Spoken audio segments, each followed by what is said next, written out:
June ತಿಂಗಳಲ್ಲಿ ಈ ರಾಶಿಯವರ ಅದೃಷ್ಟದ ಆಟ ಶುರು. ಇವರು ನಡೆದಿದ್ದೇ ದಾರಿ. ಹೌದು, ವೈದಿಕ ಜ್ಯೋತಿಷ್ಯ ಶಾಸ್ತ್ರದ ಪ್ರಕಾರ ಜೂನ್ ತಿಂಗಳು ಅನ್ನೋದು ಸಾಕಷ್ಟು ರಾಶಿಯವರಿಗೆ ಅದೃಷ್ಟವನ್ನು ತರುವಂತಹ ತಿಂಗಳಾಗಿರ್ತದೆ ಅಂತ ಹೇಳಬಹುದು.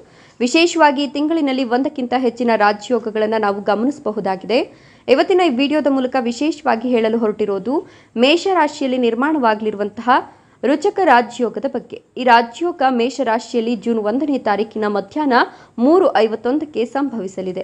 ಇದೇ ಜುಲೈ 12ರವರೆಗೆ ಕೂಡ ತನ್ನ ಪ್ರಭಾವವನ್ನು ದ್ವಾದಶ ರಾಶಿಗಳ ಮೇಲೆ ಬೀರುತ್ತದೆ. ಅದರಲ್ಲಿ ವಿಶೇಷವಾಗಿ ಕೆಲ ರಾಶಿಯವರಿಗೆ ಕೈತುಂಬ ಲಾಭ ಸಿಗುವಂತಹ ಅದೃಷ್ಟದ ಯೋಗವನ್ನು ನೀಡಲಿದೆ ಎಂಬುದಾಗಿ ವೈದಿಕ ಜ್ಯೋತಿಷ್ಯ ಶಾಸ್ತ್ರ ಹೇಳ್ತದೆ. ಕೆಲವು ರಾಶಿಯವರು ಹುಷಾರಾಗಿರಬೇಕಾಗಿರೋದು ಕೂಡ ಇಲ್ಲಿ ಪ್ರಮುಖವಾಗಿ ಗಮನಿಸಬೇಕಾಗಿರುವ ವಿಚಾರವಾಗಿದೆ. ಈ ರಾಜಯೋಗದ ಕಾರಣದಿಂದಾಗಿ ಈ ರಾಶಿಯವರು ಕೈತುಂಬ ಹಣ, ಬುದ್ಧಿಶಕ್ತಿ ಹಾಗೂ ಒಳ್ಳೆಯ ಘಟನೆಗಳು ಕೂಡ ಜೀವನದಲ್ಲಿ ಸಂಭವಿಸುವಂತಹ ಸಾಧ್ಯತೆ ಹೆಚ್ಚಾಗಿದೆ. ಹಾಗಾದ್ರೆ ಬನ್ನಿ, ಯಾವ ರಾಶಿಯವರು ಈ ಶುಭ ಫಲಗಳನ್ನು ಪಡೆಯಲಿದ್ದಾರೆ ಎಂಬುದನ್ನು ತಿಳಿದುಕೊಳ್ಳೋಣ. ಅದಕ್ಕೂ ಮುನ್ನ ದೇವರು, ಅಮಾವಾಸ್ಯೆ, ಹುಣ್ಣಿಮೆ, ಆಚಾರ ವಿಚಾರಗಳ ಮೇಲೆ ನಂಬಿಕೆ ಇದ್ರೆ ತಪ್ಪದೆ ಒಂದು ಲೈಕ್ ಕೊಟ್ಟು ನಿಮ್ಮ ಆತ್ಮೀಯರಿಗೆ ಶೇರ್ ಮಾಡಿ. ಹಾಗೆ ಮೊದಲನೆಯದಾಗಿ ಮೇಷರಾಶಿ. ಈ ವಿಶೇಷವಾದ ರಾಜಯೋಗದಿಂದ ಮೇಷರಾಶಿಯವರು ಸಾಕಷ್ಟು ಲಾಭವನ್ನು ಪಡೆದುಕೊಳ್ಳಲಿದ್ದಾರೆ. ವಿಶೇಷವಾಗಿ ಸುಖ, ಸಮೃದ್ಧಿ ಅನ್ನೋದು ಈ ಸಂದರ್ಭದಲ್ಲಿ ಅವರನ್ನ ಆವರಿಸಿಕೊಳ್ಳಲಿದೆ. ಸಮಾಜದಲ್ಲಿ ನೀವು ಮಾಡುವಂತಹ ಕೆಲಸದಿಂದಾಗಿ ನಿಮ್ಮ ಗೌರವ ಕೂಡ ಹೆಚ್ಚಾಗಲಿದೆ ಹಾಗೂ ಕೈತುಂಬ ಹಣವನ್ನು ಸಂಪಾದನೆ ಮಾಡುವಂತಹ ಅವಕಾಶಗಳು ಸಿಗುವ ಮೂಲಕ ನಿಮ್ಮ ಆರ್ಥಿಕ ಪರಿಸ್ಥಿತಿ ಕೂಡ ಇನ್ನಷ್ಟು ಸುಧಾರಣೆಯಾಗಲಿದೆ. ಇನ್ನು ನಿಮ್ಮ ವ್ಯಕ್ತಿತ್ವದಲ್ಲಿ ಕೂಡ ಈ ಸಂದರ್ಭದಲ್ಲಿ ಸಾಕಷ್ಟು ಪಾಸಿಟಿವ್ ಬೆಳವಣಿಗೆಗಳು ಕಂಡುಬರುತ್ತದೆ. ಹೀಗಾಗಿ ನಿಮ್ಮಲ್ಲಿ ಆತ್ಮವಿಶ್ವಾಸ ಹೆಚ್ಚಾಗ್ತದೆ ಹಾಗೂ ನಿಮ್ಮ ಕೆಲಸದಲ್ಲಿ ಕೂಡ ಪ್ರತಿಪಾದಿಸುತ್ತದೆ ಹಾಗೂ ಪ್ರತಿಯೊಂದು ಕೆಲಸಗಳನ್ನು ಹಾಗೂ ಜವಾಬ್ದಾರಿಗಳನ್ನು ನೀವು ಸುಂದರವಾಗಿ ನಿಭಾಯಿಸಲಿದ್ದೀರಿ ಅನ್ನೋದರಲ್ಲಿ ಯಾವುದೇ ಅನುಮಾನ ಇಲ್ಲ. ನೀವು ಯಾವುದೇ ಉದ್ಯೋಗ ಕ್ಷೇತ್ರದಲ್ಲಿದ್ದರೂ ಕೂಡ ಅಲ್ಲಿ ಸಫಲತೆಯನ್ನು ಸಾಧಿಸೋದ್ರಲ್ಲಿ ಎರಡು ಮಾತಿಲ್ಲ ಅಂತ ಹೇಳಬಹುದು. ನೀವು ಮಾಡುವಂತಹ ಕೆಲಸದ ಶೈಲಿಯನ್ನು ನೋಡುವಂತಹ ನಿಮ್ಮ ಸಹೋದ್ಯೋಗಿಗಳು ನಿಮಗೆ ಕೆಲಸದಲ್ಲಿ ಸಹಾಯ ಮಾಡುವಂತಹ ಮನಸ್ಸನ್ನು ಮಾಡಲಿದ್ದಾರೆ. ಅವರ ಸಹಾಯದಿಂದ ನೀವು ನಿಮ್ಮ ಕೆಲಸವನ್ನು ಸಂಪೂರ್ಣ ಯಶಸ್ವಿಯಾಗಿ ಮುಗಿಸಬಹುದಾಗಿದೆ. ಇನ್ನು ಮೇಷರಾಶಿಯವರಲ್ಲಿ ವ್ಯಾಪಾರಸ್ಥರು ಇದ್ದರೆ ಅವರು ಕೂಡ ಕೈತುಂಬ ಲಾಭವನ್ನು ಸಂಪಾದನೆ ಮಾಡಲಿದ್ದಾರೆ.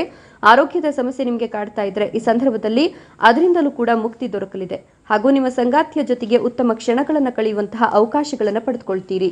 ವೃಷಭ ರಾಶಿಯವರು ಈ ಸಂದರ್ಭದಲ್ಲಿ ಧಾರ್ಮಿಕವಾಗಿ ತಮ್ಮನ್ನು ತಾವು ಹೆಚ್ಚಾಗಿ ತೊಡಗಿಸಿಕೊಳ್ಳಲಿದ್ದಾರೆ. ಹೀಗಾಗಿ ಸಾಕಷ್ಟು ದೈವ ಕಾರ್ಯಕ್ರಮಗಳಲ್ಲಿ ತಮ್ಮನ್ನು ತಾವು ತೊಡಗಿಸಿಕೊಳ್ಳಲಿದ್ದಾರೆ ಹಾಗೂ ಕೆಲವೊಮ್ಮೆ ದೂರದ ದೇವರ ಯಾತ್ರೆಗಾಗಿ ಕೂಡ ಕುಟುಂಬದ ಜೊತೆಗೆ ಹೋಗುವಂತಹ ಸಾಧ್ಯತೆ ಕೂಡ ಹೆಚ್ಚಿಗೆ ಇದೆ. ಇದರಿಂದಾಗಿ ವೃಷಭ ರಾಶಿಯವರು ಪುಣ್ಯ ಸಂಪಾದನೆಯನ್ನು ಮಾಡಲಿದ್ದಾರೆ. ಈ ಸಂದರ್ಭದಲ್ಲಿ ಸ್ವಲ್ಪ ಮಟ್ಟಿಗೆ ಹೆಚ್ಚಿನ ಹಣ ಖರ್ಚು ಮಾಡಬೇಕಾದ ಪರಿಸ್ಥಿತಿ ವೃಷಭ ರಾಶಿಯವರಿಗೆ ಕಂಡು ಬರಲಿದೆ.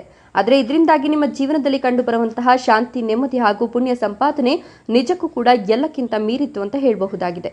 ಉನ್ನತ ವ್ಯಾಸಂಗಕ್ಕಾಗಿ ವಿದೇಶಕ್ಕೆ ಹೋಗಬೇಕು ಅಂತ ಅಂದ್ಕೊಂಡಿರುವಂತಹ ವಿದ್ಯಾರ್ಥಿಗಳಿಗೂ ಕೂಡ ಉತ್ತಮ ಅವಕಾಶ ಇದೆ. ಈ ಸಂದರ್ಭದಲ್ಲಿ ನಿಮ್ಮ ಜೀವನ ಸಂಗಾತಿಯ ಜೊತೆಗೆ ಕೆಲವೊಂದು ವಿಚಾರಗಳಲ್ಲಿ ಮನಸ್ತಾಪ ಉಂಟಾಗುವಂತಹ ಸಾಧ್ಯತೆ ಇದೆ. ಆದರೆ ಈ ಸಂದರ್ಭದಲ್ಲಿ ಕೋಪಕ್ಕೆ ಯಾವತ್ತೂ ಕೂಡ ನಿಮ್ಮ ಬುದ್ಧಿಯನ್ನು ಕೊಡಬೇಡಿ. ಆದಷ್ಟು ಶಾಂತ ರೀತಿಯಿಂದ ಬಗೆಹರಿಸಿಕೊಳ್ಳುವಂತಹ ಪ್ರಯತ್ನವನ್ನು ಮಾಡಿ. ಮಿಥುನ ರಾಶಿ. ಈ ಸಂದರ್ಭದಲ್ಲಿ ಮಿಥುನ ರಾಶಿಯವರ ಹಣಕಾಸಿನ ಪರಿಸ್ಥಿತಿ ಉತ್ತಮವಾಗಲಿದೆ. ಈ ಸಂದರ್ಭದಲ್ಲಿ ಮಿಥುನ ರಾಶಿಯ ಜನರು ಒಂದು ವೇಳೆ ಉದ್ಯೋಗದಲ್ಲಿದ್ದರೆ ಖಂಡಿತವಾಗಿ ಅವರು ತಮ್ಮ ಸಾಕಷ್ಟು ವರ್ಷಗಳ ಪರಿಶ್ರಮಕ್ಕೆ ತಕ್ಕ ಆಗಿರುವಂತಹ ಪ್ರತಿಫಲವನ್ನು ಪಡೆದುಕೊಳ್ಳೋದ್ರಲ್ಲಿ ಯಾವುದೇ ಅನುಮಾನ ಇಲ್ಲ ಎಂಬುದಾಗಿ ಜ್ಯೋತಿಷ್ಯ ಶಾಸ್ತ್ರ ಹೇಳ್ತದೆ. ಒಂದು ವೇಳೆ ಮಿಥುನ ರಾಶಿಯವರು ಯಾವುದೇ ವ್ಯಾಪಾರದಲ್ಲಿ ಅಥವಾ ಯಾವುದಾದ್ರೂ ಆರ್ಥಿಕ ಮೂಲದಲ್ಲಿ ಹಣವನ್ನು ಹೂಡಿಕೆ ಮಾಡುವಂತಹ ವಿಚಾರ ಮಾಡ್ತಾ ಇದ್ರೆ ಇದು ಒಳ್ಳೆಯ ಸಮಯ ಅಂತ ಹೇಳಬಹುದು. ಹೊಸ ವ್ಯಾಪಾರವನ್ನು ಪ್ರಾರಂಭ ಮಾಡೋದಕ್ಕೂ ಕೂಡ ಇದು ಶುಭ ಸಮಯವಾಗಿದೆ. ಈ ರಾಜಯೋಗ ಅನ್ನೋದು ಕೇವಲ ನಿಮ್ಮ ಹಣದಲ್ಲಿ ಹಾಗೂ ಆದಾಯದಲ್ಲಿ ಏರಿಕೆ ಮಾಡೋದು ಮಾತ್ರವಲ್ಲದೆ ನೀವು ಹಣವನ್ನು ಉಳಿತಾಯ ಮಾಡೋದಕ್ಕೆ ಬೇಕಾಗಿರುವಂತಹ ಬುದ್ಧಿಶಕ್ತಿಯನ್ನು ಕೂಡ ನಿಮಗೆ ಕರುಣಿಸುತ್ತದೆ. ಇದರ ಜೊತೆಗೆ ನೀವು ಆರೋಗ್ಯ ಸಮಸ್ಯೆಯಿಂದ ಬಳಲ್ತಾ ಇದ್ರೆ ಅದರಿಂದಲೂ ಕೂಡ ಮುಕ್ತರಾಗುವಂತಹ ಅವಕಾಶಗಳಿವೆ. ಧನ್ಯವಾದಗಳು.